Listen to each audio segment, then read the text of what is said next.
नमस्कार, मैं रफ़ी और आप देख रहे हैं DNN India. Ajmer smart city और नगर निगम के विकास कार्यों की हकीकत वार्ड नंबर 54 में सवालों के घेरे में नजर आ रही है। शक्तिनगर नाकामदार क्षेत्र में करीब 20 दिन पहले शुरू हुआ सड़क निर्माण कार्य अब क्षेत्रवासियों के लिए बड़ी परेशानी का कारण बन गया है। स्थानीय लोगों का आरोप है कि विकास कार्य कछुआ गति से चल रहा है, जबकि खुदी हुई सड़क आमजन के लिए मुसीबत और हादसों की वजह बनती जा रही है। अजमेर स्मार्ट सिटी और नगर निगम के विकास कार्यों की हकीकत वार्ड नंबर 54 में सवालों के घेरे में नजर आ रही है। शक्तिनगर नाकामदार क्षेत्र में करीब 20 दिन पहले शुरू हुआ सड़क निर्माण कार्य अब क्षेत्रवासियों के लिए बड़ी परेशानी का कारण बन गया है। स्थानीय लोगों का आरोप है कि विकास कार्य कछुआ गति से चल रहा है, जबकि खुदी हुई सड़क आमजन के लिए मुसीबत और हादसों की वजह बनती जा रही है। क्षेत्रवासी हेमंत शर्मा और शशिकांत राजपुरोहित ने बताया कि मुख्य सड़क को विकास कार्य के नाम पर खोद दिया गया, लेकिन अब तक काम पूरा नहीं हो सका। सड़क के बीचों बीच पानी की पाइपलाइन आने से संबंधित विभागों में आपसी तालमेल नहीं बैठ पा रहा, जिसका खामियाजा आम लोगों को भुगतना पड़ रहा है। स्थानीय लोगों का कहना है कि सड़क खुदी होने के कारण रोजाना दुर्घटनाएं घटित हो रही है और कई लोग चोटिल भी हो चुके हैं। धूल, गड्ढों और अव्यवस्थित निर्माण कार्य से क्षेत्रवासियों का घरों से निकलना तक मुश्किल हो गया है। खासतौर पर बुजुर्गों, बच्चों और दोपहिया वाहन चालकों को भारी परेशानी का सामना करना पड़ रहा है। क्षेत्रवासियों ने सरकार और प्रशासन से मांग की है कि विकास कार्य को जल्द पूरा करवाकर लोगों को राहत प्रदान की जाए, ताकि स्मार्ट सिटी के नाम पर हो रही अव्यवस्था से आमजन को निजात मिल सके। ये सड़क खोदे बाद 20 दिन तो हो गए साहब। पार्षद के द्वारा खोदी गई थी, ये बहुत ऊंची थी, इसको नीचे करने के चक्कर में खोदी, पाइपलाइन आ गई। पाइपलाइन आने की वजह से वाटर वर्क से बात करी, वाटर वर्क डिमांड करते हैं 5 लाख रुपए जमा कराओ तो पाइपलाइन नीचे करेंगे। ये हमको ऐसी रिपोर्ट मिली है। पार्षद ने कोशिश करी थी बेचारे ने काफी, कितने से रास्ता बंद पड़ा है? ये 20 दिन से रास्ता बंद पड़ा हुआ है। हाँ, बहुत ज्यादा परेशानी हो रही, गिर रहे लोग, बच्चे गिर गए, 2-3 बच्चे गिर गए, छोटे लोग है। क्या शिकायत दी आपने प्रशासन को? सब शिकायत कर रखी है, लेकिन कौन सुनवाई, तो हिंदुस्तान है, अरे कोई मोदी नहीं है साहब। यहाँ का हमारा जो विधायक है वो तो कोई ध्यान देता ही नहीं है। जो हमारे सावरमल जाए वो सुरेश रावत, वो जल संसाधन मंत्री है, लेकिन कोई पानी की व्यवस्था नहीं है, कोई पानी की निकासी की व्यवस्था नहीं है। और नल टाइम पे आ रहे हैं या नहीं आ रहे हैं, सिर्फ ये रिपोर्ट आती है आज नल नहीं आएगा, कारण नहीं बताया जाता कि क्या कारण, क्यों किस कारण से बंद है। भाई पाइपलाइन फूट गई है, टैंक में पानी नहीं आया, कुछ नहीं, आज पानी नहीं आएगा। आपका नंबर शशिकांत राजपुर, कौन सी गली है ये आम का तालाब की है, शक्तिनगर की, वार्ड नंबर 54। पार्षद बहुत प्रयास करता है, लेकिन पार्षद सुनते नहीं है। तो पार्टीबाजी होती है, पार्षद कांग्रेस का है और विधायक साहब हमारे यहाँ के जो है बीजेपी के। तो ये ट्रैफिक की है, इस पे कोई ध्यान नहीं दे रहे। पाइपलाइनें टूटी फूटी हैं, आए दिन हादसे हो रहे हैं। ये 8 तारीख को खोद के चले गए, प्रशासन कोई भी ध्यान नहीं दे रहा है, न PHED डिपार्टमेंट न कोई। और कितने हमने ये पेपर वगैरह में भी दे दी, आम पब्लिक परेशान हो रही है, आपके सामने सब दिख रहा है। अभी यहाँ पर रोड के ऊपर काम भी चल रहा है क्या? ये काम चल रहा है ना कि इसको जो रोड है इसको स्लोप पे लेंगे, नीचे लेवल का, कि यहाँ का जो तालाब का जितना पानी है यहाँ से बहेगा।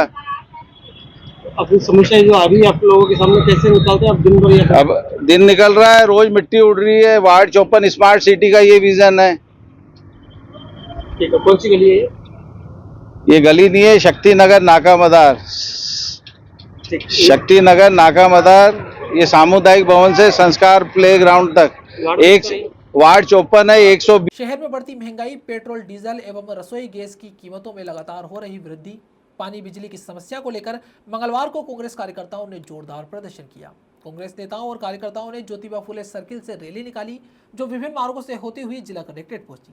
यहां प्रदर्शनकारियों ने सरकार के खिलाफ नारेबाजी करते हुए जिला कलेक्टर को ज्ञापन सौंपा। देश भर में बढ़ती महंगाई, पेट्रोल, डीजल एवं रसोई गैस की कीमतों में लगातार हो रही वृद्धि और पानी बिजली की समस्याओं को लेकर मंगलवार को कांग्रेस कार्यकर्ताओं ने जोरदार प्रदर्शन किया। कांग्रेस नेताओं और कार्यकर्ताओं ने महात्मा ज्योतिबा फुले सर्किल से रैली निकाली, जो विभिन्न मार्गों से होते हुए जिला कलेक्ट्रेट पहुंची। यहां प्रदर्शनकारियों ने सरकार के खिलाफ नारेबाजी करते हुए जिला कलेक्टर को ज्ञापन सौंपा। प्रदर्शन के दौरान बड़ी संख्या में कांग्रेस कार्यकर्ता मौजूद रहे। किसी भी स्थिति से निपटने के लिए प्रशासन की ओर से कलेक्ट्रेट परिसर और आसपास भारी पुलिस जाब्ता तैनात किया गया। रैली के दौरान यातायात व्यवस्था भी प्रभावित नजर आई। कांग्रेस नेताओं ने आरोप लगाया कि पेट्रोल और डीजल की कीमतों में लगातार बढ़ोतरी से आम आदमी की कमर टूट चुकी है।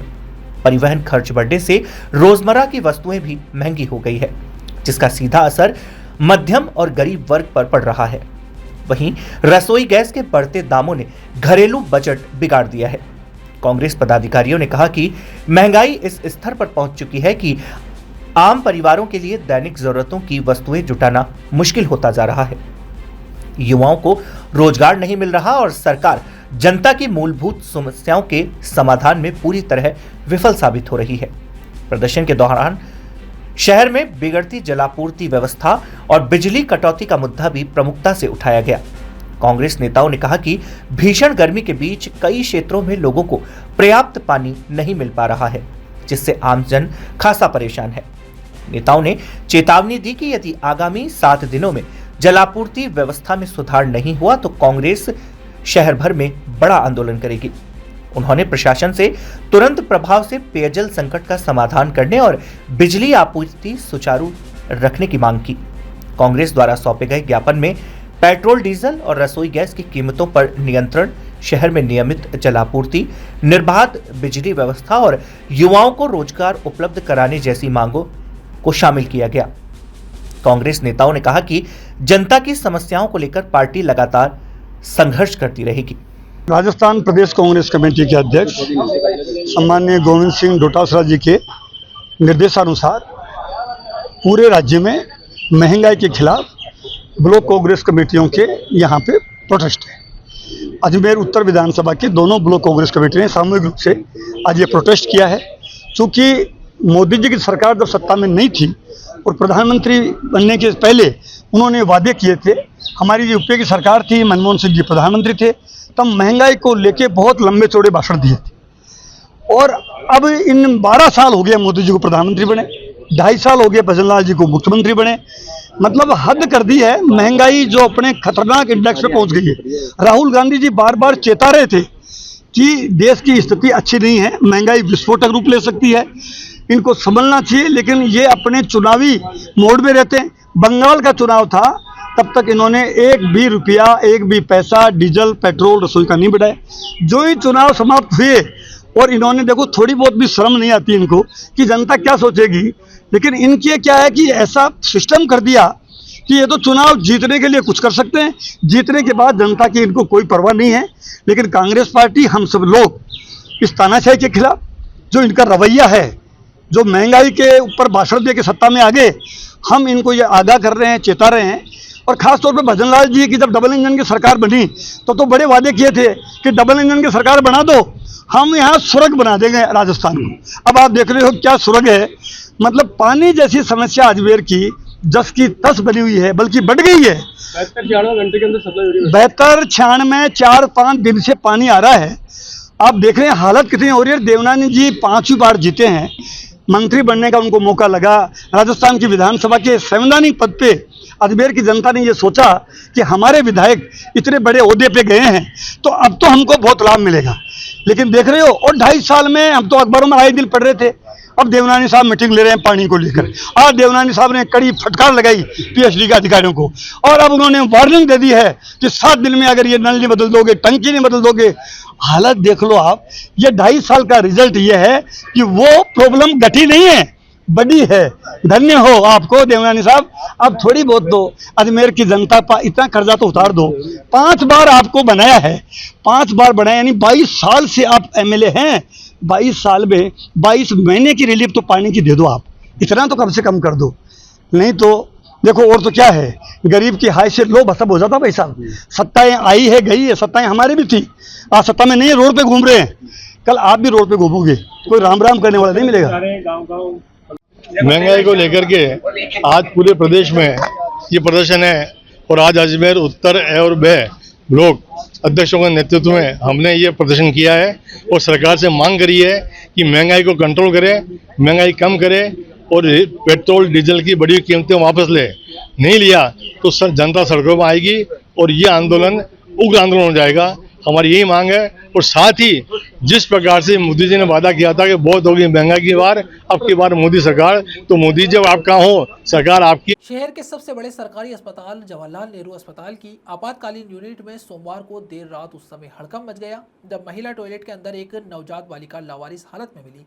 सूचना मिलते ही अस्पताल प्रशासन मौके पर पहुंचा और नवजात को तुरंत उपचार के लिए भर्ती कराया गया, लेकिन चिकित्सकों ने उसे मृत घोषित कर दिया। घटना के बाद अस्पताल प्रशासन मामले की जांच में जुट गया है। अजमेर संभाग के सबसे बड़े सरकारी अस्पताल जवाहरलाल नेहरू चिकित्सालय की आपातकालीन यूनिट में सोमवार देर रात उस समय हड़कंप मच गया जब महिला टॉयलेट के अंदर एक नवजात बालिका लावारिस हालत में मिली। सूचना मिलते ही अस्पताल प्रशासन मौके पर पहुंचा और नवजात को तुरंत उपचार के लिए भर्ती करवाया गया, लेकिन चिकित्सकों ने उसे मृत घोषित कर दिया। घटना के बाद अस्पताल प्रशासन मामले की जांच में जुटा है। जानकारी के अनुसार सोमवार रात करीब 1 बजे कैजुअल्टी वार्ड में भर्ती एक मरीज की महिला परिजन अस्पताल की इमरजेंसी यूनिट स्थित एमओटी के पास बने महिला टॉयलेट में गई थी। इस दौरान उसकी नज़र टॉयलेट की दीवार किनारे पड़े कपड़े में लिपटी एक नवजात बालिका पर पड़ी। नवजात को देखकर महिला घबरा गई और उसने तुरंत अस्पताल स्टाफ को इसकी सूचना दी। घटना की जानकारी मिलते ही अस्पताल प्रशासन में अफरा तफरी मच गई। मामले की सूचना तुरंत अस्पताल के प्रिंसिपल डॉक्टर अनिल सामरिया को दी गई। उनके निर्देश पर नवजात को तत्काल पीडियाट्रिक यूनिट में भर्ती कर उपचार शुरू किया गया।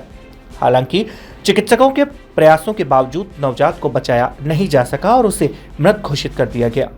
अस्पताल प्रशासन ने नवजात के शव को अस्पताल की मोर्चरी में रखवाया है। वहीं पूरे मामले को गंभीरता से लेते हुए जांच शुरू कर दी गई है।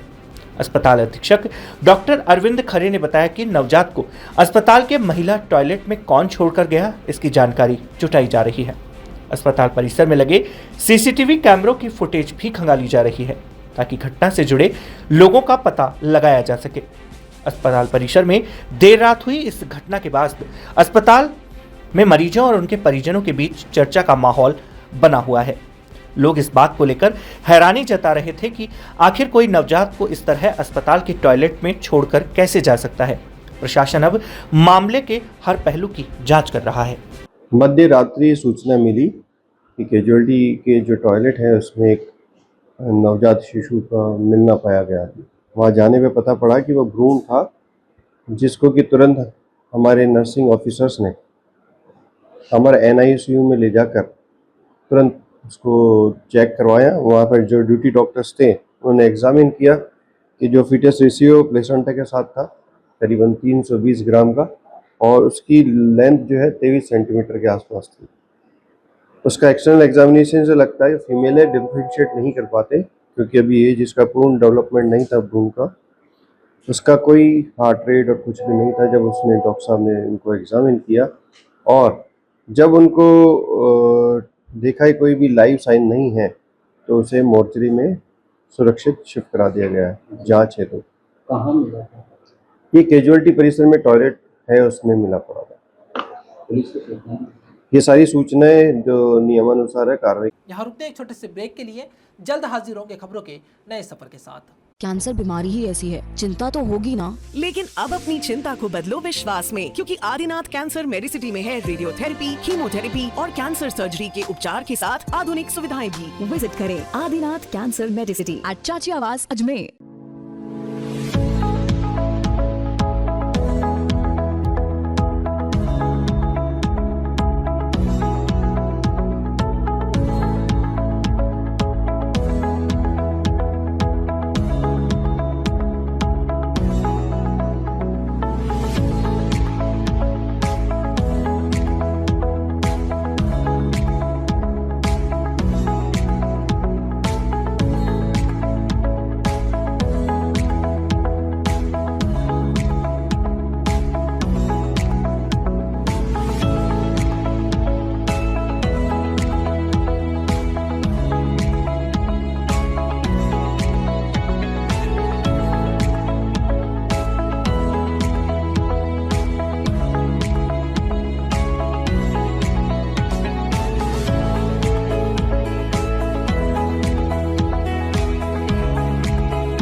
पार्टी अजमेर दक्षिण, सनातन संस्कृति संरक्षण प्रन्यास एवं विवेकानंद केंद्र कन्याकुमारी के संयुक्त तत्वावधान में भजनगंज स्थित टोरंटो पैलेस नसीराबाद रोड पर आज से निःशुल्क योग एवं प्राणायाम प्रशिक्षण शिविर का शुभारंभ किया गया। भारतीय जनता पार्टी अजमेर दक्षिण, सनातन संस्कृति संरक्षण प्रन्यास एवं विवेकानंद केंद्र कन्याकुमारी के संयुक्त तत्वावधान में भजनगंज स्थित टोरंटो पैलेस नसीराबाद रोड पर आज से निःशुल्क योग एवं प्राणायाम प्रशिक्षण शिविर का शुभारंभ किया गया। यह शिविर प्रतिदिन प्रातः 5:30 बजे आयोजित होगा और 21 जून अंतर्राष्ट्रीय योग दिवस तक नियमित रूप से संचालित किया जाएगा। अजमेर दक्षिण विधायक अनीता बघेल ने पत्रकार वार्ता में बताया कि शिविर में प्रतिभागियों को योग एवं प्राणायाम की वैज्ञानिक और पारंपरिक पद्धतियों का प्रशिक्षण दिया जाएगा। प्रशिक्षण में आवर्तन ध्यान, प्राणायाम, सूर्य नमस्कार, विभिन्न योगासन, शोधन क्रियाएं तथा शरीर और मन को स्वस्थ रखने वाले विशेष अभ्यास शामिल किए गए हैं। उन्होंने कहा कि यह शिविर केवल आम नागरिकों के लिए ही नहीं बल्कि योग प्रशिक्षणों के लिए भी विशेष रूप से उपयोगी रहेगा। विवेकानंद केंद्र की प्रशिक्षण पद्धति के अनुसार प्रशिक्षित योग शिक्षक समाज में स्वस्थ जीवन शैली और भारतीय योग परंपरा के प्रचार प्रसार में महत्वपूर्ण भूमिका निभा सकेंगे। विधायक बघेल ने कहा कि वर्तमान भागदौड़ भरे जीवन में योग और प्राणायाम मानसिक तनाव, उच्च रक्तचाप, मधुमेह, अनिद्रा तथा अन्य जीवन शैली जनित रोगों से बचाव का प्रभावी माध्यम बन चुका है। नियमित योगाभ्यास से शरीर में ऊर्जा, सकारात्मकता, एकाग्रता और रोग प्रतिरोधक क्षमता का विकास होता है। इससे व्यक्ति शारीरिक, मानसिक और आध्यात्मिक रूप से संतुलित जीवन जीने में सक्षम बनता है। उन्होंने अजमेर वासियों से अधिक संख्या में शिविर से जुड़ने और योग को दैनिक जीवन का हिस्सा बनाने का आह्वान किया। अजमेर दक्षिण, सनातन संस्कृति प्रन्यास और विवेकानंद केंद्र कन्याकुमारी के संयुक्त तत्वावधान में एक योग शिविर का आयोजन किया जा रहा है। ये योग शिविर आज से यानी कि 25 तारीख से लेकर के 25 मई से लेकर के 21 जून तक टोरंटो समारोह स्थल में चलने वाला है। निःशुल्क ये योग शिविर है। कन्याकुमारी विवेकानंद केंद्र कन्याकुमारी के प्रशिक्षित योग शिक्षकों द्वारा ये निःशुल्क योग शिविर का आयोजन किया जा रहा है। इसका समय सुबह 5:30 बजे रखा गया है। सुबह 5:30 बजे से लेकर के 6:45 बजे तक इसका समय है। इस शिविर में लगातार उपस्थिति देने वाले हमारे जो योग शिविरार्थी हैं, रोग प्रशिक्षणार्थी हैं, उनको 21 जून को अंतर्राष्ट्रीय योग दिवस के उपलक्ष्य में 8 विभिन्न श्रेणियों के पुरस्कार दिए जाएंगे, जिसमें कर्मयोगी पुरस्कार है, योग दूत पुरस्कार है, अनुशासन सम्मान पुरस्कार है, प्रेरणा योगी पुरस्कार है, स्वास्थ्य साधक सम्मान पुरस्कार है, शक्ति योगिनी सम्मान है, युवा योग प्रेरक सम्मान है और योग प्रशिक्षक गौरव सम्मान है। इस तरह से 8 अलग अलग विभिन्न श्रेणियों के पुरस्कार दिए जाएंगे। नियमितता जिनको रहेगी, जो नियमित रूप से उपस्थित रहेंगे, उनको योगदूत सम्मान है। जो समय पर उपस्थिति देने वाले कार्यकर्ता रहेंगे, उनको कर्मयोगी सम्मान है। जो अनुशासन से दूसरों का सहयोग करते हुए इस संपूर्ण योग शिविर में हिस्सा लेंगे, उनको अनुशासन सम्मान पुरस्कार है। दूसरे साधकों को भी प्रेरणा दे करके, प्रोत्साहित करके उस शिविर में जो लेकर के आएंगे, उसके लिए प्रेरणा योगी सम्मान पुरस्कार है। और जो स्वास्थ्य का ध्यान रखते हुए नियमित रूप से इस कार्यक्रम की सभी मर्यादाओं का पालन करेंगे, उनको स्वास्थ्य साधक सम्मान पुरस्कार है। महिला शक्ति के लिए जो महिला शक्ति को प्रोत्साहन दे करके महिला शक्ति को भी शिविर से जोड़ने वाले हैं, उनको शक्ति योगिनी सम्मान पुरस्कार है। इसी तरह से युवाओं को इस शिविर से जोड़ना जिनको है, जो जोड़ेंगे, उनको युवा योग प्रेरक सम्मान है। और साथ में जो योग करते हुए, योग सीखते हुए खुद प्रशिक्षित हो जाएंगे, खुद परफेक्ट हो जाएंगे 1 महीने में, और आने वाले समय में दूसरे योगों को भी, दूसरे हमारे नागरिक बंधुओं को भी योग करा पाएंगे। उनके लिए हमारा योग प्रशिक्षण गौरव पुरस्कार है। इस तरह से 8 जिला कलेक्टर लोकबंधु ने सोमवार को जिला कलेक्ट्रेट में आयोजित प्रेस वार्ता में वंदे गंगा जल संरक्षण जन अभियान 2026 की विस्तृत जानकारी साझा की। उन्होंने कहा कि मुख्यमंत्री भजनलाल शर्मा द्वारा टोंक स्थित बिसलपुर बांध पर जल पूजन के साथ इस प्रदेश व्यापी अभियान का शुभारंभ किया गया है। अजमेर जिला कलेक्टर लोकबंधु ने जिला कलेक्ट्रेट में आयोजित प्रेस वार्ता में वंदे गंगा जल संरक्षण जन अभियान 2026 की विस्तृत जानकारी साझा की। उन्होंने कहा कि मुख्यमंत्री भजनलाल शर्मा द्वारा टोंक स्थित बिसलपुर बांध पर जल पूजन के साथ इस प्रदेश व्यापी अभियान का शुभारंभ किया गया है। उन्होंने कहा कि राजस्थान जैसे जल संकट वाले प्रदेश में जल संरक्षण को जन आंदोलन का स्वरूप देना समय की आवश्यकता है। यह अभियान 25 मई से विश्व पर्यावरण दिवस 5 जून तक संचालित किया जाएगा, जिसका उद्देश्य जल सुरक्षा, भूजल पुनर्भरण और पर्यावरण संरक्षण को बढ़ावा देना है। जिला कलेक्टर ने बताया कि अभियान के अंतर्गत ग्रामीण और शहरी क्षेत्र में प्रभात फेरियां, कलश यात्राएं, जनसंवाद और किसान चौपालों का आयोजन किया जाएगा। साथ ही नदी, तालाब, बांध, नहर और बावड़ियों की साफ सफाई एवं पुनर्जीवन के कार्य किए जाएंगे। उन्होंने बताया कि किसानों और पशुपालकों को सूक्ष्म सिंचाई, प्राकृतिक खेती, जल प्रबंधन और फसल विधिकरण की जानकारी भी दी जाएगी, ताकि कम पानी में अधिक उत्पादन को बढ़ावा मिल सके।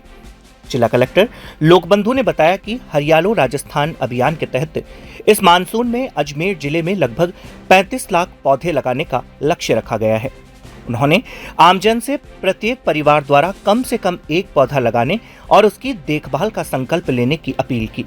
उन्होंने कहा कि जल संरक्षण और पर्यावरण के क्षेत्र में उत्कृष्ट कार्य करने वाले व्यक्तियों, स्वयंसेवी संस्थाओं और ग्राम पंचायत को जल गौरव सम्मान से सम्मानित किया जाएगा। जिला कलेक्टर ने गत वर्ष की उपलब्धियों का उल्लेख करते हुए बताया कि अभियान वर्ष 2025 में जिले में 7,06,000 से अधिक लोगों ने भाग लिया था, जिसमें 4,28,000 महिलाएं शामिल थी। अभियान 2026 के आज के इस पत्रकार वार्ता में मैं आप सभी का स्वागत करता हूं। वंदे गंगा जल संरक्षण जन अभियान 2026 का शुभारंभ पावन अधिक मास एवं गंगा दशमी के पुण्य अवसर पर माननीय मुख्यमंत्री भजनलाल शर्मा जी द्वारा टोंक स्थित बिसलपुर बांध पर आज जल पूजन के साथ किया गया है। ये केवल एक कार्यक्रम नहीं बल्कि जन संरक्षण को जन आंदोलन बनाने का संकल्प है। यह अभियान 25 मई से विश्व पर्यावरण दिवस 5 जून तक प्रदेश भर में ग्राम पंचायत स्तर एवं गांव स्तर तक संचालित किया जाएगा। अभियान का मूल उद्देश्य जल संरक्षण, भूजल पुनर्भरण, पर्यावरण संरक्षण संकल्प को प्रोत्साहित करना है, ताकि आने वाली पीढ़ियों के लिए जल सुरक्षा सुनिश्चित की जा सके। साथ ही यह अभियान प्रत्येक शहरी निकाय के हर वार्ड स्तर तक संचालित किया जा रहा है। राजस्थान जैसे पानी की कमी वाले प्रदेश में हर बूंद की कीमत को समझते हुए राज्य सरकार द्वारा जन भागीदारी आधारित स्थायी समाधान की दिशा में कार्य किया जा रहा है। माननीय मुख्यमंत्री श्री भजनलाल शर्मा जी के नेतृत्व में जल संरक्षण को सामाजिक दायित्व और जन चेतना का विषय बनाया गया है। इस अभियान में जनप्रतिनिधियों, किसानों, युवाओं, महिलाओं, स्वयंसेवी संस्थाओं, धार्मिक संगठनों, उद्योग जगत एवं आमजन की सक्रिय सहभागिता सुनिश्चित की जा रही है। यह अभियान सरकार और समाज के साझा प्रयास का श्रेष्ठ उदाहरण बनेगा। लोकतंत्र के चौथे स्तंभ के रूप में आप सभी पत्रकार साथियों की इस अभियान में अत्यंत महत्वपूर्ण भूमिका है। आपके माध्यम से समाज तक जो संदेश पहुंचता है वह जन जागरण का सबसे प्रभावी माध्यम बनता है। जल संरक्षण जैसे संवेदनशील विषय पर आपकी सकारात्मक भागीदारी इस अभियान की सबसे बड़ी ताकत बनेगी। जिले में गांव-गांव वंदे गंगा, प्रभात फेरी, कलश यात्राएं एवं जन जागरण कार्यक्रम आयोजित किए जा रहे हैं। आमजन पीपल पूजन और पौधारोपण कर पर्यावरण संरक्षण का संदेश दे रहे हैं। नदी, बांध, तालाब, नहर, बावड़ी एवं पारंपरिक जल स्रोतों की साफ सफाई व पूजा की जा रही है। श्रमदान के माध्यम से जल स्रोतों को पुनर्जीवित करने का कार्य हो रहा है। वंदे गंगा अभियान के माध्यम से किसानों एवं पशुपालकों तक उन्नत कृषि तकनीक सूक्ष्म सिंचाई अभियान हुआ था। उसमें अजमेर जिले में लगभग 7 लाख से अधिक जिलेवासियों ने अभियान में सहभागिता की और जिसमें लगभग 4 लाख से अधिक महिलाएं शामिल रही। 2498 से अधिक स्थानों पर श्रमदान किया गया। हर एक ग्राम पंचायत में, हर एक रेवेन्यू विलेज में और शहरी क्षेत्र में, हर एक वार्ड में हमने कोशिश की कि कोई ना कोई गतिविधि हो जिसमें श्रमदान एक मुख्य गतिविधि थी। 134 से अधिक जल स्रोतों की साफ सफाई और उनको पुनर्जीवित करने के कार्य किए गए, जिसमें हमने चाहे नरेगा से हो या शहरी रोजगार गारंटी से हो या अन्य जो योजनाएं थी, एमजेएस से हो, मुख्यमंत्री जल स्वावलंबन अभियान हो, उनके माध्यम से और शहरी निकायों ने अपने फंड से जो भी हमारे जल स्रोत हैं उनके साफ सफाई का काम किया। एक बड़ा कार्यक्रम श्रमदान का हमने आना सागर का भी रखा था, जिसके आप सभी साक्षी हैं। 2778 कार्यालय, अस्पताल और विद्यालयों में स्वच्छता गतिविधि संचालित हुई। तो सभी जो हमारे स्कूल्स हैं, हॉस्पिटल्स हैं, जो सरकारी कार्यालय हैं, सब में स्वच्छता की भी गतिविधियां रखी गई। 553 पूर्ण कार्यों का लोकार्पण एवं अवलोकन आमजन के द्वारा और मीडिया के बंधुओं के द्वारा किया गया। 180 नए जल संरक्षण कार्य प्रारंभ किए गए। 234 कलश यात्राएं और 200 प्रभात फेरियां आयोजित की गई। 230 ग्राम सभाएं और 88 छोटी बैठकें या सेमिनार इस संबंध में आयोजित किए गए, जिसमें मीडिया के साथ भी सेमिनार रखा गया, उद्योग जगत के साथ, जनप्रतिनिधियों के साथ, व्यापार मंडल के साथ कि किस तरह से विभिन्न जो वर्ग हैं उनका इसमें सहयोग लिया जाए। 1,13,400 से अधिक मानव दिवस मनरेगा के अंतर्गत सृजित हुए। मैं आप सभी पत्रकार साथियों से आग्रह करता हूं कि इस महाअभियान में सक्रिय भागीदारी निभाते हुए आमजन को जागरूक करने में अपनी महत्वपूर्ण भूमिका निभाएं। शहर में लगातार बढ़ती गर्मी के बीच पेयजल संकट भी गहराने लगा है। कई इलाकों में लोगों को पर्याप्त पानी नहीं मिल पा रहा, जिससे आमजन को भारी परेशानी का सामना करना पड़ रहा है। इसी कड़ी में मंगलवार को लोहाखान स्थित कल्प वृक्ष ईदगाह वाली गली की महिलाओं का सब्र टूट गया और बड़ी संख्या में महिलाएं एकत्रित होकर जलदाय विभाग कार्यालय पहुंची। अजमेर शहर में लगातार बढ़ती गर्मी के बीच पेयजल संकट भी गहराता जा रहा है। कई इलाकों में लोगों को पर्याप्त पानी नहीं मिल पा रहा, जिससे आमजन को भारी परेशानियों का सामना करना पड़ रहा है। इसी कड़ी में मंगलवार को लोहाखान स्थित कल्पवृक्ष ईदगाह वाली गली की महिलाओं का सब्र का बांध टूट गया और बड़ी संख्या में महिलाएं एकत्रित होकर जलदाय विभाग कार्यालय पहुंची। यहां महिलाओं ने जलदाय विभाग अधिकारियों का घेराव करते हुए जोरदार विरोध प्रदर्शन किया। महिलाओं ने आरोप लगाया कि क्षेत्र में बेहद कम प्रेशर से पानी की सप्लाई हो रही है, जिसके कारण घरों तक पर्याप्त पानी नहीं पहुंच पा रहा। कई परिवारों को पीने के पानी के लिए भी परेशान होना पड़ रहा है। प्रदर्शन कर रही महिलाओं ने बताया कि जलापूर्ति का कोई निश्चित समय नहीं है। कभी सुबह, कभी देर रात, कभी दोपहर में पानी दिया जाता है, जिससे लोगों को भारी दिक्कत उठानी पड़ती है। खासकर मजदूरी करने वाले परिवारों को सबसे ज्यादा परेशानी हो रही है, क्योंकि वह दिन भर काम पर चले जाते हैं और अनियमित समय पर पानी आने से वह पानी नहीं भर पाते। महिलाओं ने कहा कि कई बार शिकायत करने के बावजूद समस्या का समाधान नहीं किया जा रहा। गर्मी के इस मौसम में पानी की कमी ने लोगों का जनजीवन प्रभावित कर दिया है। क्षेत्रवासियों ने जलदाय विभाग से नियमित समय पर पर्याप्त प्रेशर के साथ पानी की सप्लाई सुनिश्चित करने की मांग की है। प्रदर्शन के दौरान महिलाओं ने चेतावनी दी कि यदि जल्द समस्या का समाधान नहीं किया गया तो क्षेत्रवासी बड़ा आंदोलन करने को मजबूर होंगे। वहीं जलदाय विभाग के अधिकारियों ने महिलाओं को समस्याओं के शीघ्र समाधान का आश्वासन दिया। पानी की समस्या है ये देश वाली गली में आज कम से कम 6 महीने हो गए। आधा पानी बिल्कुल ही नहीं आ रहा है। पानी 3-4 दिन से आ रहा है और बिल्कुल ही नहीं, और आ रहा है जितने बूंद बूंद, एक 15 मिनट आएगा फिर बंद हो जाएगा। पीने का पानी नहीं भरते हम पीने का पानी कहाँ से लावे? हेडपंप नहीं है पास में हमारे। फिर ये बताओ पानी हम कहाँ से जावे लेने? कोई कुआं नहीं है, बावड़ी नहीं है, कुछ भी नहीं है। बच्चों को छोड़ छोड़ के कहाँ जावे हम पानी लेने? किसी के प्याव देखते ढूंढते के प्याव से पानी लावे हम। यहाँ आए हम कलेक्टर के सामने वाटर वर्कर्स में। अधिकारी कह रहे कि सुनेंगे हम तुम्हारी कार्रवाई। कब सुनोगे? अभी तो हम खाली हाथ आए हैं, अब कल लकड़ी लेके आएंगे, सर फोड़ेंगे नहीं तो। ऐसा है हमारे पानी नहीं आता बिल्कुल भी। एक एक टपका भी मोटर लगाते हैं तो पानी आता है। ये कहते हैं मोटर उठा के ले आएंगे तो फिर हम क्या पैसा मरेंगे? और है ना इसका नाम क्या रहा है ना, 4 घंटे पानी नहीं देते हैं और चूड़ी बिल्कुल नहीं खोलते हैं ये पानी की, तो हमारे क्या प्यासे मरेंगे। और ये कल्पलस की गली के अंदर हमारी बहुत है ना सीधे साधे आदमी है जिनका फायदा बहुत उठा रहा है। गरीब आदमी के लिए खाने के लिए नहीं है, 500-500 के ट्रक टैंकर पानी के कैसे लाएंगे। 4 छोटे रोज पानी देते हैं, 5 घंटे पानी आता है, जिसके अंदर भी है ना कोई औरत है ना नहीं रहती है, घर पे कोई गरीब है मजदूरी जाती है, इस पानी के टैंकर में बिल्कुल है ना घर में क्या भूखे मरेंगे बच्चे। यहाँ रुकते हैं एक छोटे से ब्रेक के लिए, जल्द हाजिर होंगे खबरों के नए सफर के साथ। कैंसर बीमारी ही ऐसी है, चिंता तो होगी ना। लेकिन अब अपनी चिंता को बदलो विश्वास में, क्योंकि आदिनाथ कैंसर मेडिसिटी में है रेडियोथेरेपी, कीमोथेरेपी और कैंसर सर्जरी के उपचार के साथ आधुनिक सुविधाएं भी। विजिट करें आदिनाथ कैंसर मेडिसिटी एट चाची आवास अजमेर।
अजमेर जिले के गेगल थाना क्षेत्र स्थित खोड़ा गणेश इलाके में युवती की हत्या के मामले में चौंकाने वाला खुलासा हुआ है। पुलिस की प्रारंभिक जांच में सामने आया कि युवती की हत्या उसके मंगेतर ने ही की। आरोपी युवक पहले युवती को घर से अपने साथ लेकर गया, फिर सुनसान इलाके में ले जाकर उसे जहर खिलाया और बाद में गला घोंटकर उसकी हत्या कर दी। घटना के बाद आरोपी ने खुद भी जहर खा लिया और परिजनों को फोन कर इसकी सूचना दी। अजमेर जिले के गेगल थाना क्षेत्र स्थित खोड़ा गणेश इलाके में युवती की हत्या के मामले में चौंकाने वाला खुलासा हुआ है। पुलिस की प्रारंभिक जांच में सामने आया कि युवती की हत्या उसके मंगेतर ने की। आरोपी युवक पहले युवती को घर से अपने साथ लेकर गया, फिर सुनसान इलाके में ले जाकर उसे जहर खिलाया और बाद में गला घोंटकर उसकी हत्या कर दी। घटना के बाद आरोपी ने खुद भी जहर का सेवन कर लिया और परिजनों को फोन पर इसकी सूचना दी। पुलिस ने आरोपी को हिरासत में ले लिया है। फिलहाल आरोपी युवक किशनगढ़ के यज्ञनारायण अस्पताल में भर्ती है, जहां उसका उपचार जारी है। पुलिस का कहना है कि अस्पताल से छुट्टी मिलने के बाद उससे विस्तार से पूछताछ की जाएगी।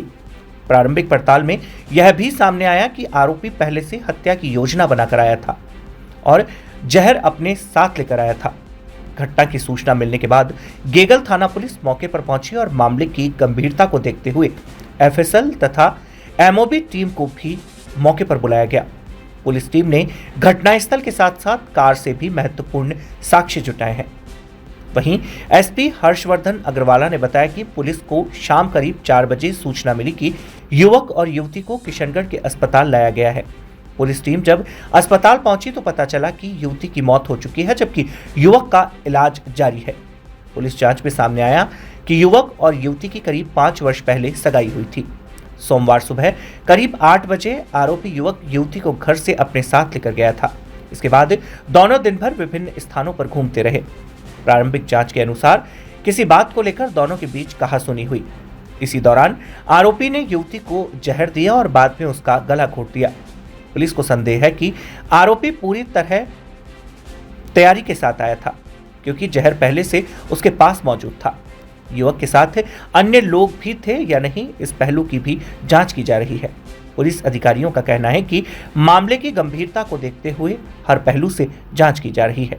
गेगल थाना क्षेत्र में कल देर शाम एक प्रकरण दर्ज हुआ है, जिसमें एक युवती बालिग जिसको उसी के समाज के एक व्यक्ति जिससे पूर्व में सगाई हो रखी थी, उस व्यक्ति ने उसको बुलाया और संभवतः उसका जो है गला रेत करके हत्या कर दी चुन्नी से, और फिर स्वयं ही कुछ जहरीली पदार्थ भी स्वयं खाना भी सामने आ रहा है, और ले करके अपने परिजनों के साथ अस्पताल किशनगढ़ गया पुलिस को सूचना मिलते ही तुरंत पुलिस ने वहां पहुंचा और प्रकरण दर्ज कर लिया गया है। परिजनों ने अपहरण और रेप और हत्या का प्रकरण दर्ज कराया है।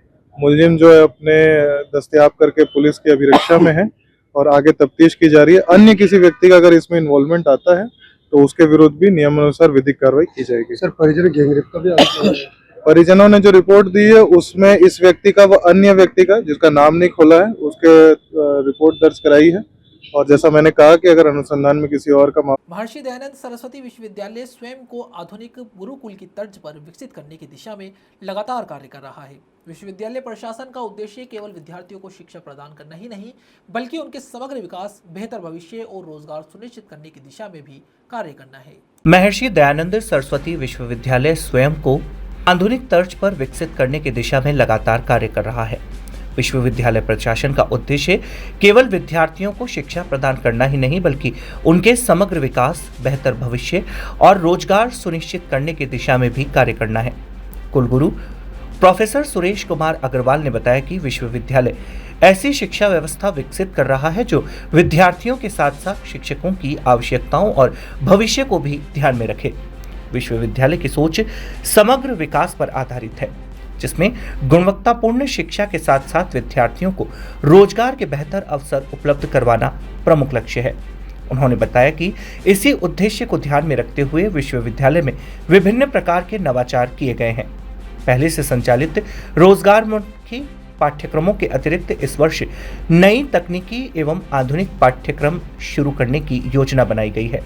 इसके तहत MCA इन डाटा साइंस, साइबर सिक्योरिटी में सर्टिफिकेट कोर्स तथा आर्टिफिशियल इंटेलिजेंस AI में सर्टिफिकेट कोर्स प्रारंभ किए जाएंगे। इसके अलावा भारतीय संस्कृति और पारंपरिक ज्ञान को बढ़ावा देने के उद्देश्य से MA संस्कृत पाठ्यक्रम भी शुरू किया गया है। विश्वविद्यालय प्रशासन का मानना है कि आधुनिक तकनीकी शिक्षा और भारतीय ज्ञान परंपरा का समन्वय विद्यार्थियों को नई दिशा प्रदान करेगा। कुलगुरु प्रोफेसर ने कहा कि इन नए पाठ्यक्रमों और नवाचारों का सीधा लाभ विद्यार्थियों को मिलेगा तथा उन्हें भविष्य में बेहतर रोजगार के अवसर प्राप्त होंगे। महर्षि दयानंद सरस्वती विश्वविद्यालय अपने आप को आधुनिक गुरुकुल की तर्ज पर विकसित कर रहा है। ऐसा गुरुकुल जो विद्यार्थियों की भी सोचता है और शिक्षकों की भी सोचता है और एक समग्र सोच लेकर के चलता है। यह भी चिंता करता है विश्वविद्यालय कि शिक्षार्थी शिक्षा के बाद शिक्षार्थी को एक अच्छा रोजगार प्राप्त हो, और इसी को दृष्टिगत रखते हुए विश्वविद्यालय में विभिन्न प्रकार के नवाचार किए गए हैं जिससे विद्यार्थी को फायदा मिलेगा। जो पहले रोजगार उन्मुख पाठ्यक्रम विश्वविद्यालय में चलते थे, उसके अलावा हमने इस वर्ष MCA इन डेटा साइंस, साइबर सिक्योरिटी में सर्टिफिकेट कोर्स और AI में सर्टिफिकेट कोर्स प्रारंभ करने की योजना बनाई है। इसके अलावा भी हमने MA संस्कृत में चालू किया है, जिसका विषय जो स्पेशलाइजेशन है वो वैदिक वांग्मय होगा, और इसके अलावा हिंदी अंग्रेजी में MA शुरू करने की योजना बनी है। इन कोर्सेज को इस साल से प्रारंभ किया जाएगा। इसके अलावा हमारे विश्वविद्यालय यानी कि विद्यार्थी के विकास की सर्वांगीण योजना, कॉम्प्रिहेंसिव विकास की योजना बनी है, जिसके तहत फिनिशिंग स्कूल की स्थापना की गई है, जिसमें विद्यार्थियों को कौशल का प्रशिक्षण भी दिया जाएगा। अतः आपके माध्यम से मैं देश और विदेश के सभी युवाओं से आग्रह करता हूं कि वे अधिकाधिक संख्या में महर्षि दयानंद सरस्वती विश्वविद्यालय अजमेर में प्रवेश लेकर इस गौरवशाली शैक्षिक परिवार का हिस्सा बने तथा अपने सपनों को साकार करते हुए उज्जवल भविष्य की दिशा में अग्रसर। खबरों के सफर में अभी सिर्फ इतना ही। फिर हाजिर होंगे खबरों के नए सफर के साथ। तब तक के लिए दीजिए इजाजत। नमस्कार।